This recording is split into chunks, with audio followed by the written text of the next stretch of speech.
बाबा ने हम सब बच्चों को ज्ञान के गुह्य से गुह्य रहस्य भरी बातें समझाई भी है और समय प्रति समय उसको क्लियर भी किया है। और इसलिए प्रयाग की ये भूमि जहाँ त्रिवेणी संगम है, तो भले ये यादगार तो हम सब बच्चों का है, परंतु भक्ति में भी कितना सुंदर तरीके से इसको दर्शाया हुआ है। ये तो जरूर है कि प्रयाग माना ही संगम, जहाँ नदियों का संगम है।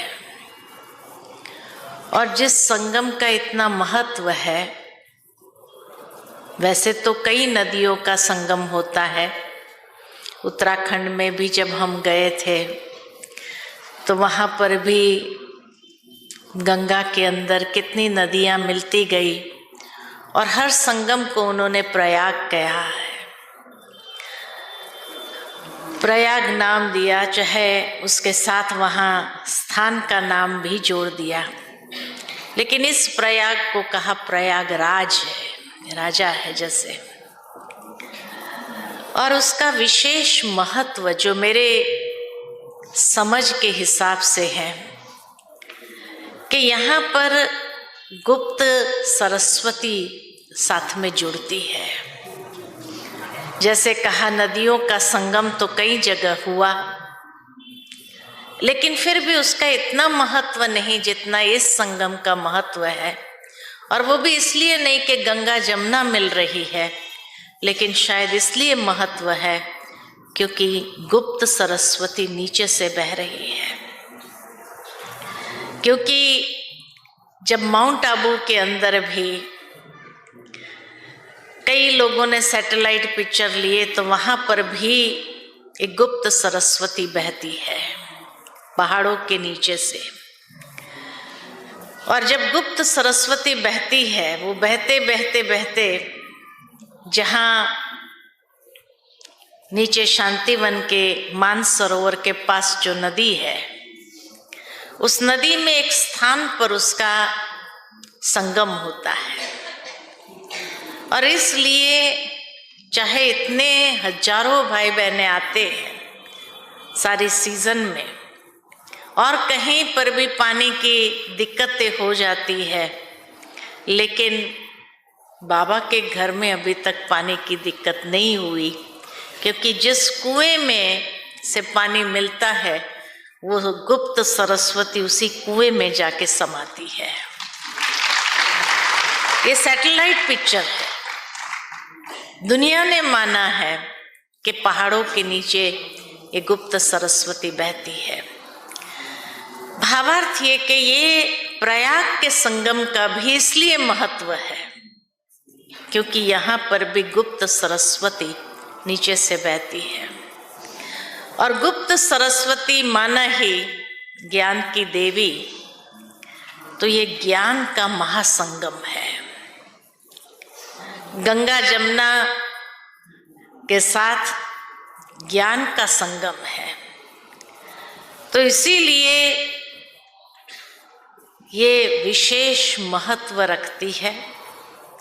और इसी संगम में जहाँ स्नान किया, और अगर गुप्त सरस्वती ने उनको स्पर्श भी किया, तो नेचुरल है कि वो आत्माएं समझते हैं कि उससे हम पावन बन जाते हैं। नहीं तो गंगा तो कई जगह से बहती है, आगे भी गंगा जमुना जैसे इकट्ठी होती है, लेकिन ये संगम शायद इसीलिए है क्योंकि यहाँ जो गुप्त सरस्वती निकल करके समा जाती है, उसके बाद पता ही नहीं चलता है। महत्व किसका है? और इसीलिए सभी स्नानों में भी सबसे बड़ा महत्व का स्नान कौन सा है? वसंत पंचमी का। क्योंकि वसंत पंचमी है ही माँ सरस्वती का दिन, और इसीलिए उस दिन के स्नान का भी विशेष महत्व हो जाता है। तो भावार्थ ज्ञान स्नान का है। बाबा ने आकर के हम सब बच्चों को जो ज्ञान अमृत पिलाया है, सागर मंथन करके जो अमृत निकला, और उस अमृत जो प्राप्त हुआ, और वो अमृत की बूंदे खाली यहाँ गिरी इतना नहीं है, लेकिन वो ज्ञान की देवी ही यहाँ प्रकट हो गई। वो हमारे बुद्धि को पावन कर देती है, हमारे जीवन को पावन कर देती है। और इसलिए बाबा की एक एक बात के अंदर जो सूक्ष्मता समाई हुई है, उस सूक्ष्मता के आधार से जब हम उसको समझते हैं तो महसूस होता है कि जैसे हमें भी वो बातें क्या करती है, गौरव तो अनुभव कराती है, विशेष तो अनुभव कराती है, लेकिन साथ साथ उसके महत्व को समझते हुए हम अनेक आत्माओं को भी उसमें प्रेरित करते हैं कि आप भी इस ज्ञान अमृत को प्राप्त करो। संगम की हर बात, पुरुषोत्तम संगम युग की हर बात के पीछे एक रहस्य है,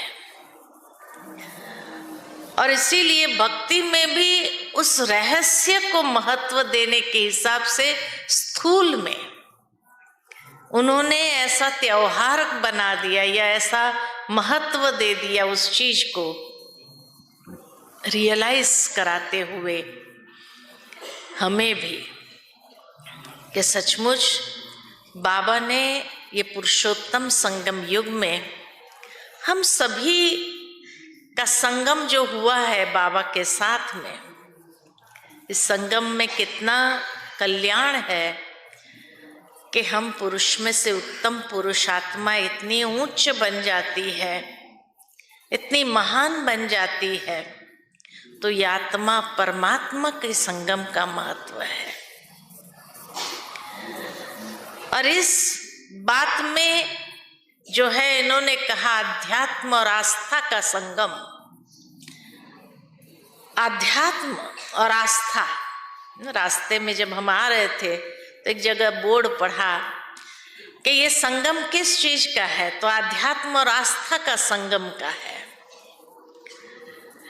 भक्ति का संगम नहीं कहा, आध्यात्म का संगम कहा, क्योंकि आध्यात्म जिसने समझ लिया, गीता के अंदर जब अर्जुन ने भगवान से पूछा अध्यात्म अर्थात क्या, अध्यात्म किसको कहते हैं, अध्यात्म की व्याख्या कीजिए, तो उस समय भगवान ने उसकी व्याख्या करते हुए कहा अध्ययन द्वारा।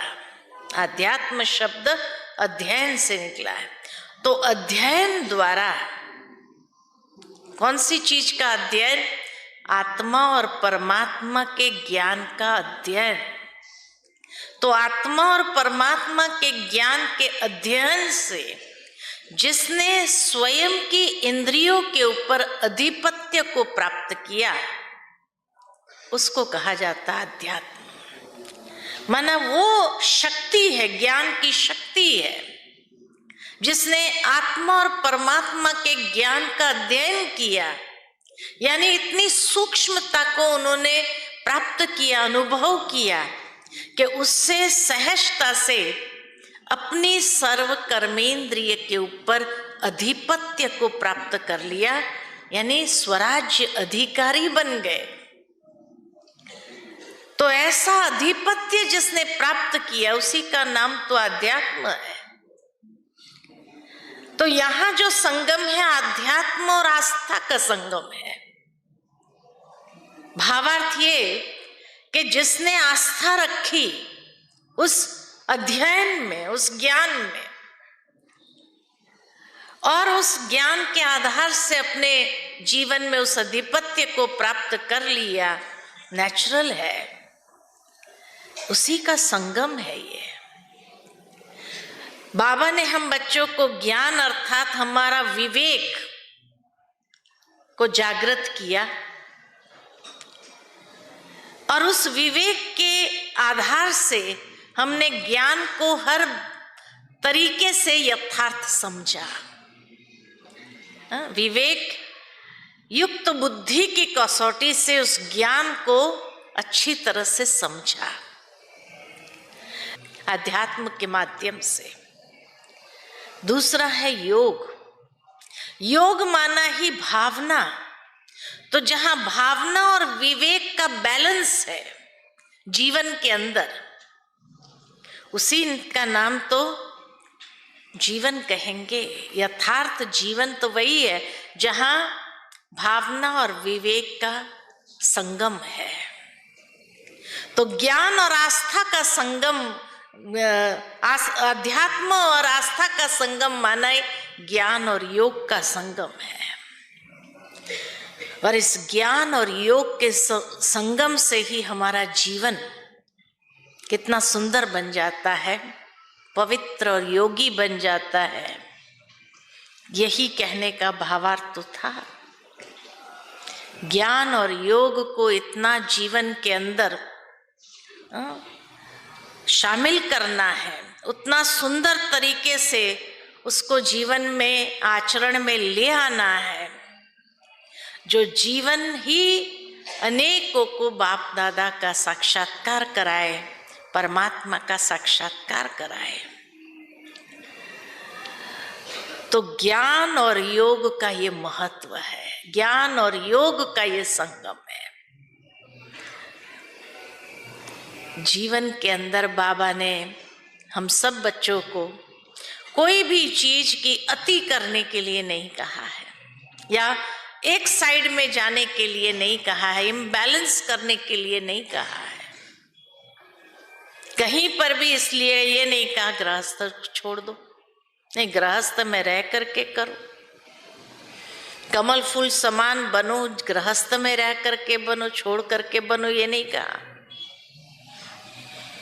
हाँ, ये जरूर है कि कुमार कुमारियों को ये कभी बाबा ने शिक्षा नहीं दी कि तुम गृहस्थ में जाओ। वहां पर भी बैलेंस सिखाया कि कैसे अपने जीवन को बैलेंस में ले आकर के चलना है। भावार्थ ये कि बाबा ने हमारा जीवन आरंभ से ही बैलेंस्ड लाइफ कैसे जीना है ये सिखाया। और इसलिए आज दुनिया में भी देखा जाता है, बार बार मेरे मन के अंदर ये बात आ रही थी जब जब बोर्ड पढ़ती थी, सनातन धर्म, सनातन सनातन सनातन सनातन, ये बात का जैसे एक जागृति जो लोगों के अंदर आ गई है। और हमारे मन में 80 साल पूर्व बाबा ने ये जागृति ले आए कि हमें आदि सनातन देवी देवता धर्म की स्थापना करनी है। उनके अंदर आज जागृति आई, इतने सालों के बाद आज जागृति आई, लेकिन हमें तो सनातन धर्म की स्थापना करनी है, वो भी आदि सनातन देवी देवता धर्म की स्थापना करनी है। इसकी जागृति बाबा ने 88 साल पूर्व ही कर दी, तैयार करना शुरू कर दिया। और उसी बात के वाइब्रेशंस को आज वो महसूस कर रहे हैं। और आज इस तरह से एक वेव जो बनती जा रही है सारे भारत के अंदर सनातन धर्म की। लेकिन अभी तक भी सनातन का यथार्थ अर्थ क्या है? सनातन ने कभी जड़ता नहीं सिखाई। जिस प्रकार की जड़ता का आचरण कभी कभी कई लोग करने लगते हैं, सनातन कभी जड़ता तो सिखाता ही नहीं है। सनातन दिव्य बनना सिखाता है, देवता बनना है।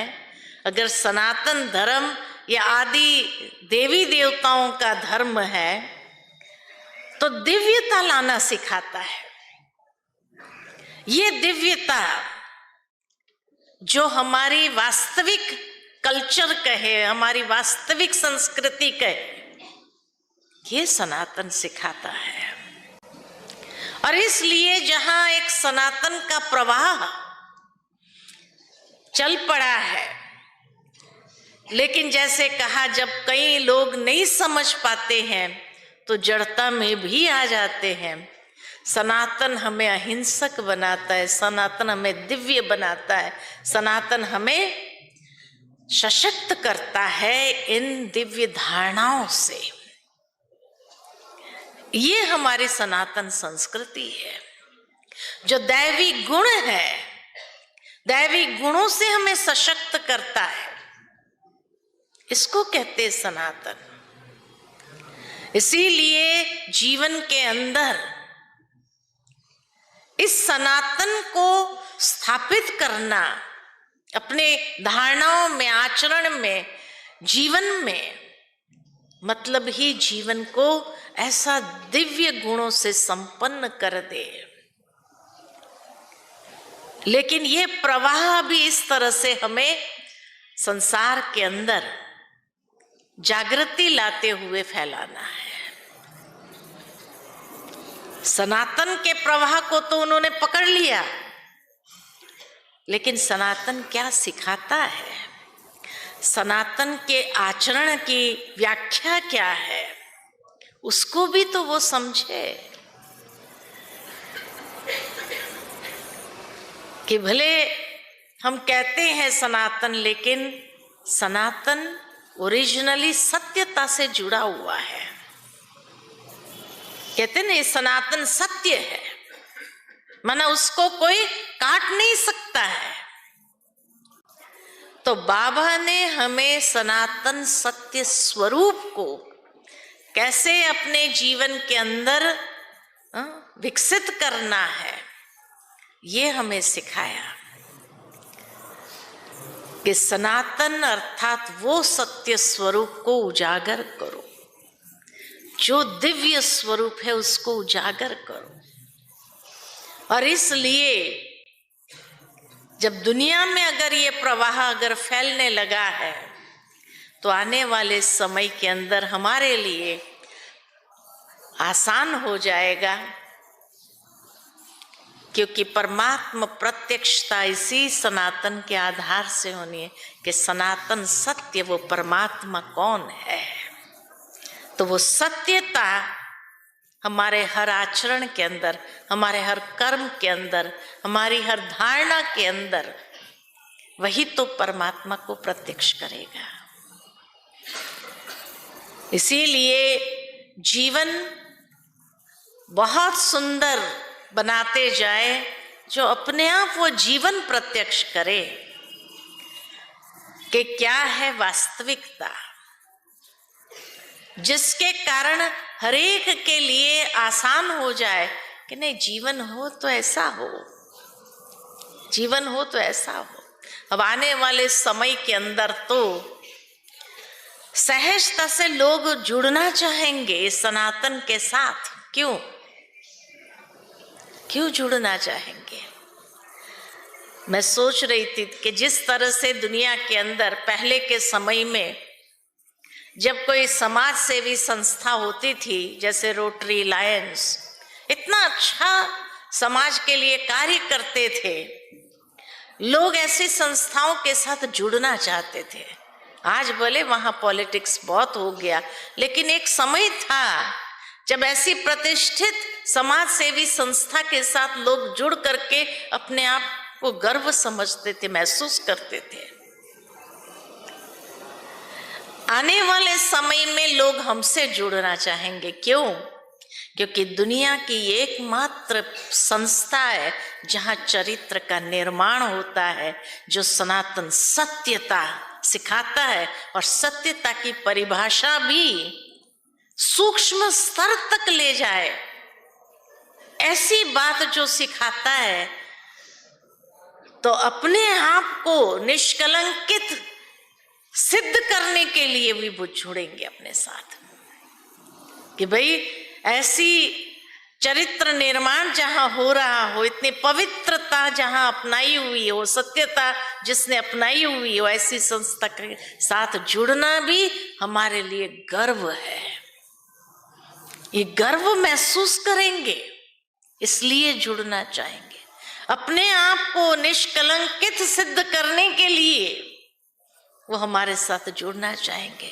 तो कितनी ऊंची बात है ये साधारण बात नहीं है। और उस समय हमें महसूस होगा कि वाह, बाबा ने तो हमें पहले ही चुन लिया था। हम कितने न सौभाग्यशाली हैं कि पहले से ही हम प्रभु पसंद बन गए थे। और प्रभु ने इस तरह से ज्ञान के आधार से हमारी आत्मा को स्पर्श किया था, जो सहजता से हमारे अंदर वो भावनाएं जागृत हो गई, जहां हम हर रीति से उस प्रभु पर कुर्बान होने के लिए तैयार हो गए थे। तन मन धन समय श्वास सहित हर रीति से कुर्बान होने के लिए तैयार हो गए थे। वो गर्व महसूस करेंगे अलग तरीके से, लेकिन हमें उस समय ये फील होगा कि कैसे बाबा ने हमको चुना था, अपना बनाया था, है ना। और हमें ऐसा बना दिया जिससे हम को देख करके दूसरे लोग जुड़ने के लिए तत्पर हो जाए। यही तो परमात्मा प्रत्यक्षता सहज ले आ सकेगी। आज बाबा के इस ज्ञान का प्रवाह इस तरह दुनिया के अंदर प्रवाहित हो रहा है, चाहे दुनिया के 140 देशों के अंदर जिस तरह से बाबा के ज्ञान का प्रचार प्रसार हो रहा है, हर धर्म के लोग जुड़ते जा रहे हैं। और इसीलिए आध्यात्म माना ही जो यूनिवर्सल हो, सबके लिए हो। धर्म कई प्रकार की बाउंड्रीज में हमें बांध देता है, लेकिन आध्यात्म यूनिवर्सल हो जाता है, सर्व के लिए है वो चीज, वो कोई एक के लिए नहीं है। जो जुड़ता जाए वो उसमें उस प्रवाह में आ जाता है, वो भी सत्य सनातनी बनता जाता है। इसलिए कहा अध्यात्म यूनिवर्सल है, ऊंचा है, हर धर्म की बाउंड्रीज से ऊपर हो जाता है, वही तो अध्यात्म है। अध्यात्म कोई प्रकार के बाड़े में तो बांटता नहीं है हमें, कोई प्रकार के लिमिटेशंस में नहीं ले आता है। बाबा ने भी हम बच्चों को कहा बेहद, बेहद में जियो, बेहद की भावना अपनाओ, बेहद की संस्कृति में हमें जाना है, जहां सारा विश्व हमारा परिवार है। वसुधैव कुटुंबकम की भावना को जागृत किया, कितनी बेहद की भावना है, मेरे तेरे से ऊपर कर दिया। कल परसों की अव्यक्त मुरली में हम सभी ने सुना कि उस मैंपन की भावना से भी बाबा हमें कितना ऊपर उठा लेता है। मैंने किया, मैं ये कर रही हूं, मैं उस मैंपन की भावना से भी बाबा हमें उस लिमिटेशन से भी, इस देह के लिमिटेशन से भी हमें बाबा ऊपर उठाता है। इतनी बेहद की भावना हमारी हो, मैं हूं ये नहीं, लेकिन हम बाबा के बच्चे हैं। अगर मैं कहो तो भी बाबा ने कहा मैं आत्मा, इस भाव से ही कहना है। एक मैं शब्द ही गिराने वाला भी है, तो एक मैं शब्द ही ऊंचा उठाने वाला भी है। आत्मस्मृति का मैंपन जो होता है वो हमें ऊंचा उठा देता है, और देह अभिमान का मैंपन है वही तो हमें गिरा देता है। तो बाबा हम बच्चों को इस बेहद की भावना को अडॉप्ट करने की प्रेरणा दे रहे हैं। इस भावना को स्वीकार करो, उस हद के मैंपन से ऊपर उठ जाओ। इसलिए बाबा ने जैसे जो गोल्डन चाबी हम सब बच्चों को दी, वो गोल्डन चाबी कौन सी दी बाबा ने बच्चों को? इस मैंपन की भावना से ऊपर उठो, बेहद की भावना में अपने आप को ले चलो, इसी गोल्डन चाबी को अप्लाई करते चलो।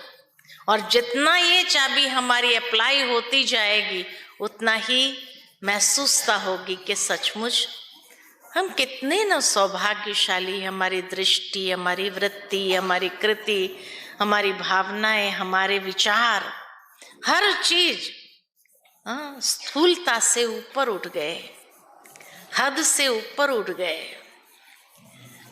इस दैहिक आकर्षण या इस मिट्टी के आकर्षण से भी ऊपर उठ गया। इस प्रकार की बेहद की फीलिंग में हम सभी जीने वाले, चलने वाले, ये बाबा भाव हमारे अंदर जागृत करता है। तो हमारे जैसा सौभाग्यशाली और कोई होगा? पद्मा पदम भाग्यवान कोई होगा?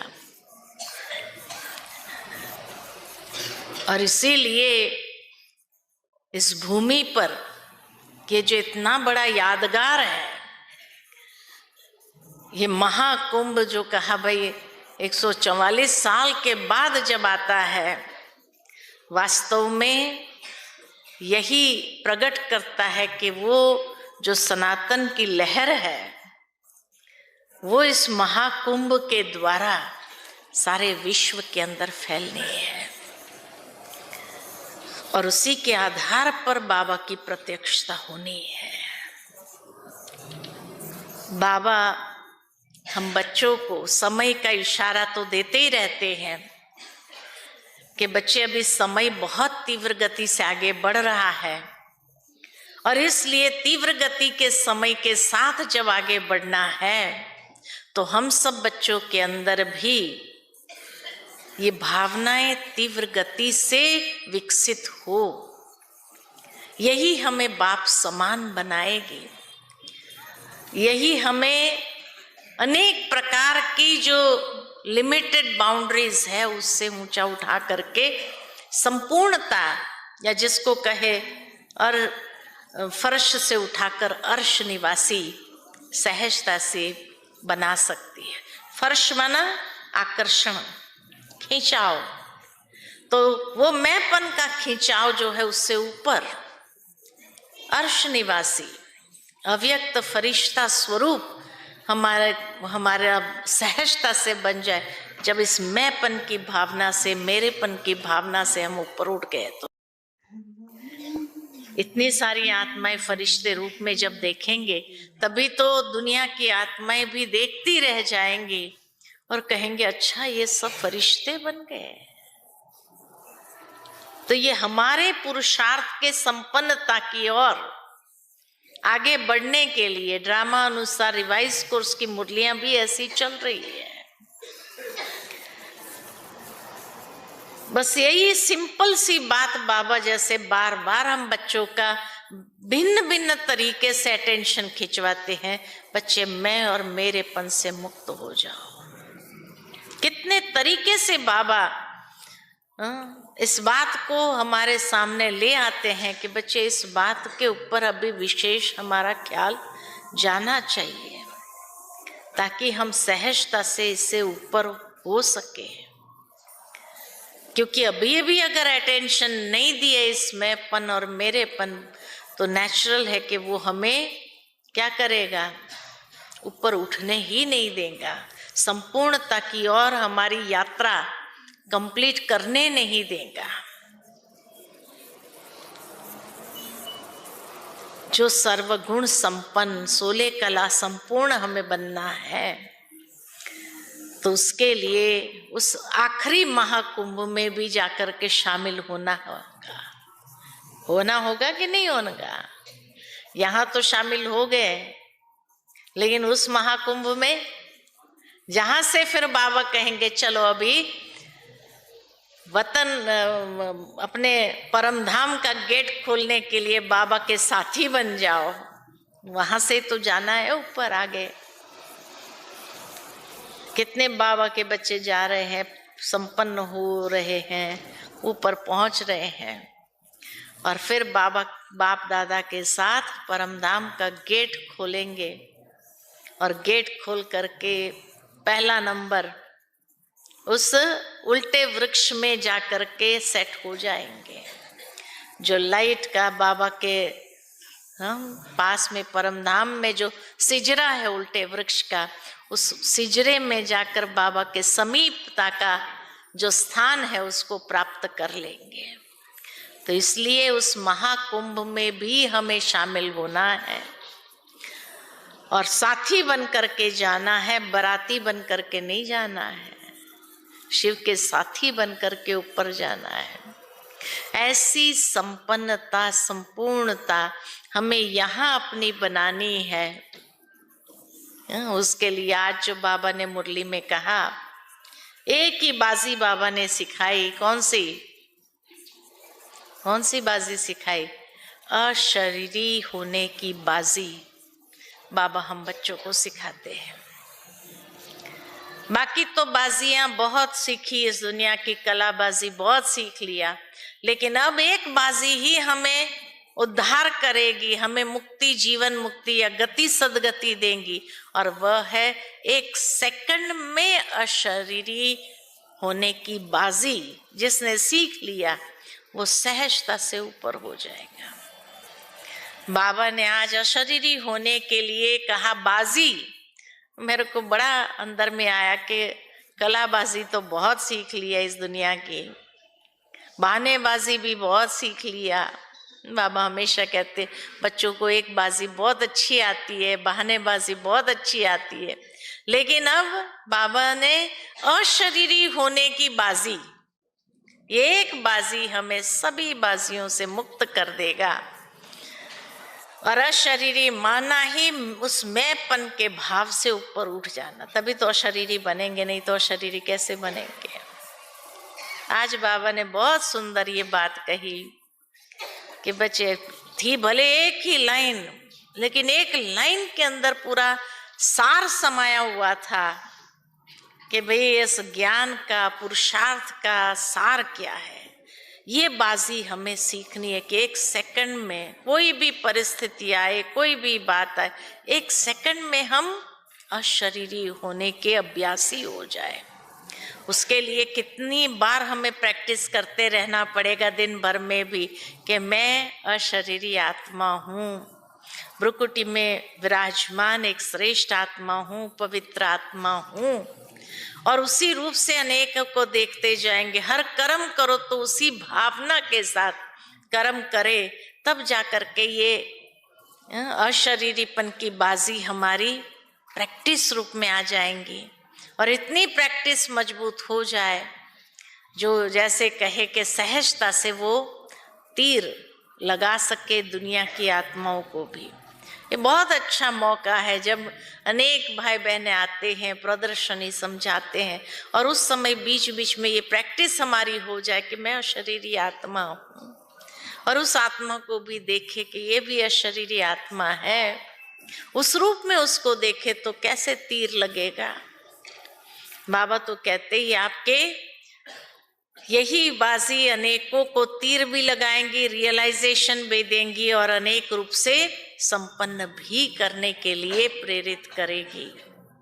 तो इसलिए आज बाबा ने जो हम बच्चों को प्रेरणा दी है, यही प्रेरणा से हम अपने जीवन को सशक्त कर दे, पावरफुल बना दे, और उसी आधार से हमारे पुरुषार्थ को जैसे संपन्न करें। ठीक है? अच्छा, ओम शांति।